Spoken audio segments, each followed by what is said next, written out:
Yo bakule menyel ora Jawa panas kentek-kentek ya apa piye? Berjemur aku ki, Mas. Gabang bae kaya wong londo ae berjemur barang. Piye napa? Aku nek kurene arep tuku isen kamar sing komplit sing lemarine gedhi. Lemari ini gede, kambine sini akeh benar. Ya, 5.500.000 oleh telu iki, Mas. kuwi lemari tok. Oh, ya lemari cok piye? Oleh telu paket kamar iki lho. Nomor 1. Nah, nomor 1 ki lemari ini gede, telung pintu iki. Nomor loro ya iki. Jenenge paket kamar ki jelas sak nggon senike. Iki nomor loro, nomor 3 jelas sak nggon macake, nggo bojomu. Bae bojoku lah ya gak liyan teko meja rias sing kok Iya, tapi tambah enggak. mentres. Mentres.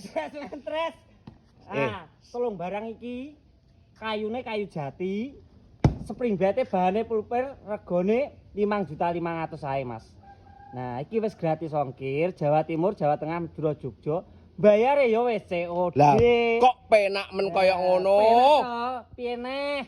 Lah ki aku ki wong kawak ora Jawa nek diblong wis ora Jawa. Cara pesene piye? Bojoku ben pesen dhewe. Ngisore profil kuwi lho, wis lengkap garek ngetul ngene. Wong kawak aku ki ora Jawa meling-meling tuku kok HP ki. Ning ngisore bio profil ya, Ya. dieling-eling wis enek nomor bawaku. Oke.